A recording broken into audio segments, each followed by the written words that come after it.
la mortalité reste élevée. On a 20% de mortalité hospitalière encore aujourd'hui en 2018.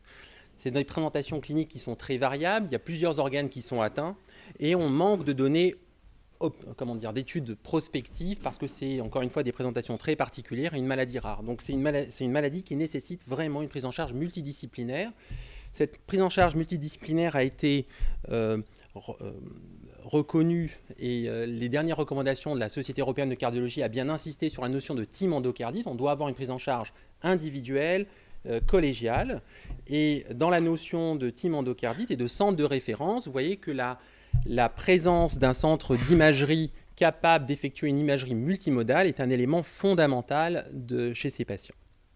Alors, concernant les aspects diagnostiques, le diagnostic des endocardites bactériennes repose sur un schéma et un algorithme bien établi maintenant.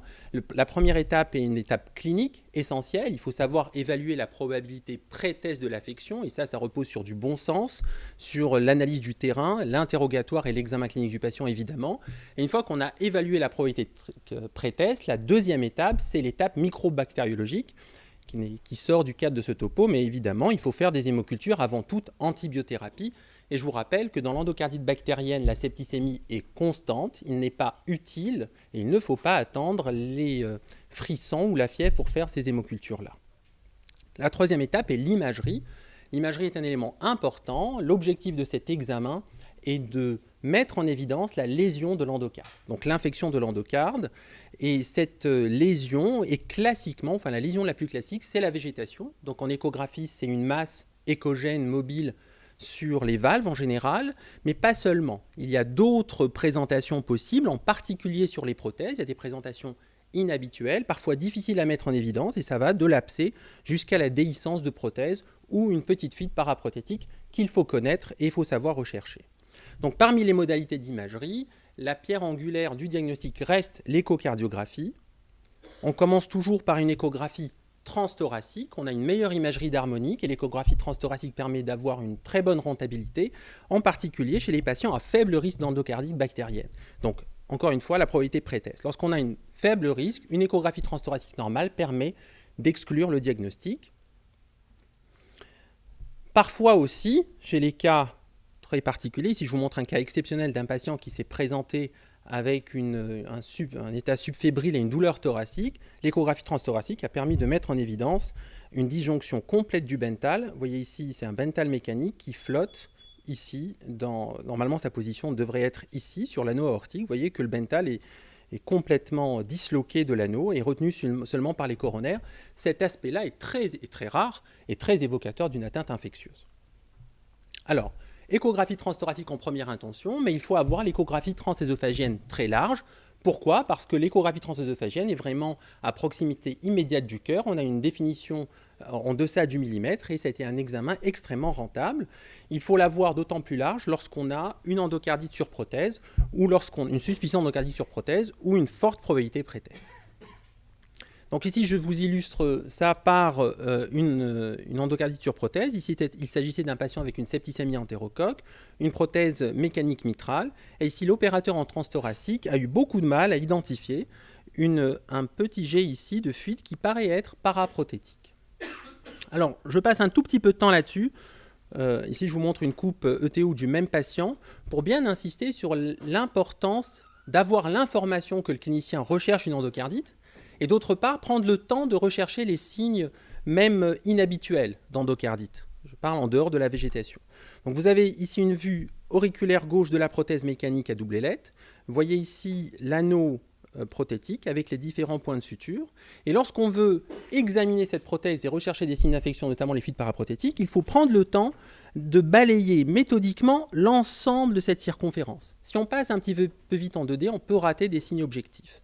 Donc, en utilisant cette méthodologie, chez ce patient, on a pu confirmer cette fuite paraprothétique qui, je le rappelle, est un signe majeur d'endocardite bactérienne. L'autre notion importante, donc transthoracique, transésophagienne large, mais il faut penser aussi à refaire le TO 5 à 7 jours après le premier examen si celui-ci est négatif. Donc en clair, lorsqu'on a une ETO négative et on a une forte probabilité clinique, il faut refaire l'examen parce qu'on peut voir apparaître des lésions qui ont été sous-estimées ou méconnues lors du premier examen. Ici, je vous montre l'exemple d'un patient de 70 ans qui est un Bentall mécanique, une septicémie entérocoque, une première ETO qui montre un épaississement du trigone aortomitral, un épaississement tout à fait modéré de 5 mm. Sincèrement, ça peut être physiologique sur un Bentall, même à distance de la chirurgie. Nous avons pris le parti de refaire l'examen 7 jours plus tard. Et 7 jours plus tard, alors c'est pas tout à fait la même incidence, mais l'opérateur a fini par conclure qu'il y avait un épaississement un petit peu plus prononcé, c'est passé de 5 à 8 mm. Vous voyez, c'est un petit signe, mais c'est un élément qui, même si ce n'est pas l'exemple le plus caricatural, qui allait en faveur du diagnostic d'endocardite bactérienne. Alors, est-ce que d'autres modalités d'imagerie sont utiles aujourd'hui pour faire le diagnostic? La réponse est clairement oui, et ça a été reconnu dans les dernières recommandations. Vous voyez ici, pour reconnaître l'infection de l'endocarde, il y a l'échocardiographie, donc le deuxième critère majeur, mais il y a aussi deux autres modalités, la scintigraphie, avec le TEP scan et la scintigraphie au leucocyte marqué. Ce point a été éminemment discuté et non reconnu par certains collègues, je vais essayer de vous expliquer pourquoi. Le troisième examen, c'est le scanner Guettet, le scanner cardiaque. L'autre élément reconnu ici, c'est la recherche de signes entre guillemets mineurs pour une endocardite bactérienne qui consiste à documenter par imagerie des lésions périphériques, notamment des embolies cérébrales qui plaident indirectement en faveur du diagnostic d'endocardite bactérienne. Je vous présente ici le nouvel algorithme diagnostique de l'endocardite, donc la suspicion clinique, la microbiologie et le TO. Si on confirme le diagnostic, on s'arrête. Si on rejette le diagnostic, on s'arrête. Mais souvent, on est dans cette zone grise, on ne sait pas trop. On a un seul critère majeur, on n'arrive pas à se positionner. Et là, il faut aller clairement plus loin. Alors cet algorithme paraît compliqué, mais en fait, il est très simple. Il est simplement différent en fonction de la présence ou non d'une prothèse valvulaire. Chez les patients porteurs de prothèses valvulaires, l'algorithme nécessite d'autres imageries parce qu'en échographie transésophagienne, on est souvent gêné par la présence du matériel. On a des cônes d'ombre, d'une part, et d'autre part, comme je vous l'ai dit, il y a des présentations parfois très atypiques. Donc lorsqu'on a une prothèse et on reste incertain sur le diagnostic, la proposition c'est de refaire une échographie transésophagienne et affiner la microbiologie. Mais il faut aussi faire, nous dans le service on fait systématiquement lorsqu'on a un doute les deux modalités, la scintigraphie, on préfère le TEP scan parce qu'il est plus disponible, le scanner cardiaque Guettet, et puis on recherche des embolies périphériques. Si on revient à notre patient précédent qui avait la septicémie entérocoque avec le petit épaississement de l'anneau initialement, un épaississement peut-être un petit peu plus prononcé de l'anneau au contrôle à 7 jours, on lui a prescrit un TEP scan et vous voyez que le TEP scan montre indiscutablement une fixation importante sur la prothèse et cela nous a permis d'être plus confortable et de retenir indiscutablement un critère majeur pour le diagnostic. Par ailleurs, le TEP scan peut donner d'autres informations. Chez ce patient, il y avait une hyperfixation du côlon droit qui s'est révélé être un énorme polype qu'on a considéré comme étant la porte d'entrée. Donc on peut avoir d'autres informations aussi. Un exemple différent, toujours chez un patient, cette fois-ci plus jeune de 40 ans, qui avait un Bentall bioprothétique, septicémie entérocoque, et en échographie, je vous montre le grand axe et le petit axe, il n'y avait pas de végétation évidente. L'opérateur expérimenté a décrit un petit épaississement de cette cuspe-là, mais ça n'a pas emporté la conviction. On a complété par un scanner cardiaque. Alors, je m'excuse auprès de nos collègues radiologues, j'ai présenté ça de façon bizarre, tout simplement pour mettre presque la même coupe qu'en ETO. Alors, je voulais simplement vous montrer ici que, vous voyez, on est en ETO, la sonde est ici derrière le cœur, c'est magnifiquement bien représenté. Voilà. Alors, vous avez le cône d'ombre de la prothèse et il se trouve qu'on a une zone aveugle. On est gêné par l'armature de la prothèse et la zone aveugle. Donc tous les ultrasons on ne voit pas cette zone dans la chambre de chasse immédiate. Le scanner cardiaque a documenté chez ce patient, vous avez la même incidence, l'armature de la prothèse, la cusp, et juste en dessous, vous voyez une volumineuse bioprothèse de végétation, 1 cm, vous voyez, c'est quand même important, mais il y a eu la mauvaise idée, cette végétation, de se mettre vraiment sur l'armature de la prothèse. Et donc là, le scanner confirme indiscutablement la lésion de l'endocarde. Et je trouve que ce cas illustre parfaitement bien les choses. Concernant les valves natives, là l'approche est un petit peu différente parce que l'ETO est très performante chez ces patients, on n'a pas de problème de cône d'ombre, on a en général des présentations classiques, notamment les végétations. Donc ce qui est recommandé, c'est refaire l'ETO si on a une forte probabilité clinique, rechercher des embolies périphériques, et dans certains cas, le scanner cardiaque peut être très utile. Je vous illustre ça rapidement, donc là c'est une patiente, on a montré différents accidents cérébraux dans différents territoires, chez un patient suspect, c'est un élément qui plaide, et puis ce cas, très atypique, qu'on a partagé avec nos collègues réanimateurs. C'est un patient qui est très immunodéprimé, sous forte dose de corticoïdes, qui est en service de médecine interne, qui a présenté un choc septique. En échographie cardiaque, On avait un aspect très inhabituel, on a une bicuspide ici, on la devine puisqu'on ne la voit, et puis on a un artefact très inhabituel ici, vous avez un caractère hyper échogène, une zone aveugle, le malade n'était pas capable de supporter une ETO, on l'a envoyé au scanner pour rechercher la porte d'entrée et examiner cette zone, et on a constaté un important abcès ici de l'anneau avec de l'air à l'intérieur. Cet aspect est clairement pas normal.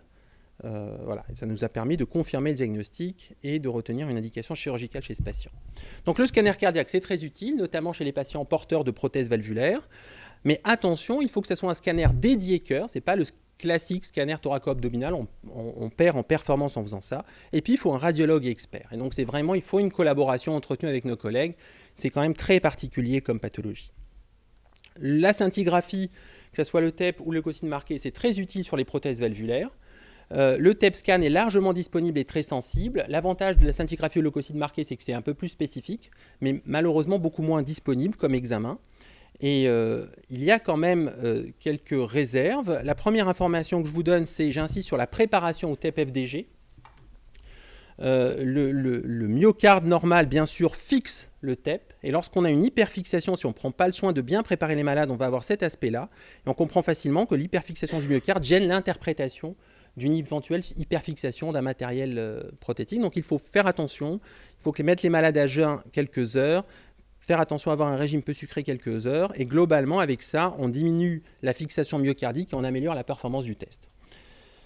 Deuxième élément important sur le TEP, c'est que, ou la leucocyte marquée, on peut avoir des fixations importantes sans infection, donc les faux positifs pour l'endocardite bactérienne, en particulier dans les 3 premiers mois post-opératoires. Ici, vous avez un patient qui est à 15 jours d'un Bentall. On voit ici en ETO un épaississement du trigone qui est lié à un hématome et à une inflammation post-opératoire. Donc ça fixe au TEP et au leucocyte marqué. Ce n'est pas forcément une endocardite bactérienne.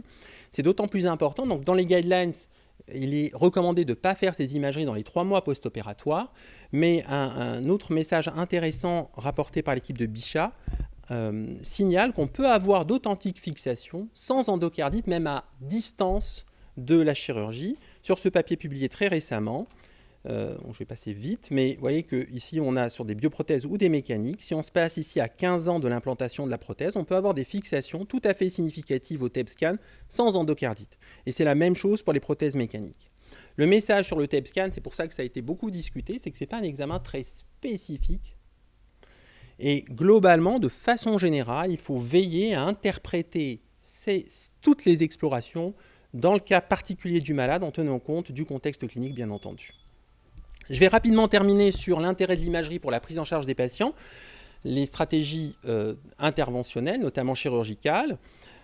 Donc l'indication classique, c'est une endocardite bactérienne avec une insuffisance cardiaque. Donc il faut 2 conditions. Il faut que le malade soit en insuffisance cardiaque d'une part et d'autre part documenter le délabrement valvulaire. C'est le cas ici, une fuite importante, une fuite aortique majeure sur une endocardite.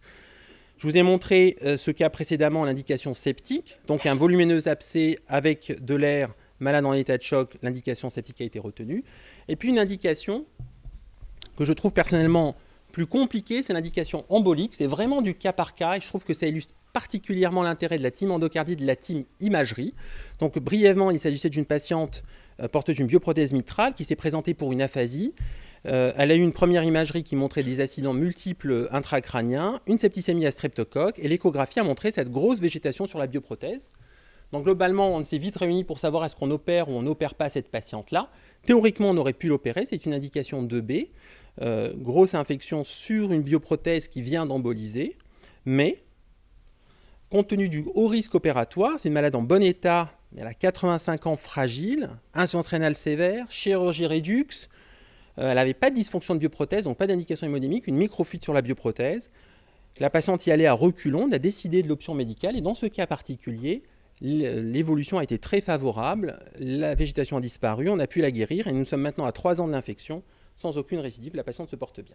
Pour conclure, l'imagerie de l'endocardite, c'est extrêmement important et utile pour la prise en charge. Ça repose sur l'échocardiographie, mais le scanner et le thallium, enfin pas le thallium, la scintigraphie prennent une place de plus en plus importante pour le diagnostic, mais pas seulement, il y a d'autres imageries, l'imagerie cérébrale pour les localisations, les embolies, les spondylodycites, et puis de plus en plus, à la fois l'imagerie diagnostique, ici c'était un volumineux anévrisme mycotique de l'artère splénique, mais aussi thérapeutique. Donc cet anévrisme a été traité par le professeur Cluzel avec un stent qui a permis de traiter cette maladie. Donc globalement, ce qu'il faut retenir, c'est qu'en 2018, l'idée c'est de développer des équipes, ce qu'on fait ici à la Pitié-Salpêtrière, d'imagerie diagnostique, mais aussi interventionnelle pour essayer d'améliorer le pronostic de ces patients-là. Je vous remercie.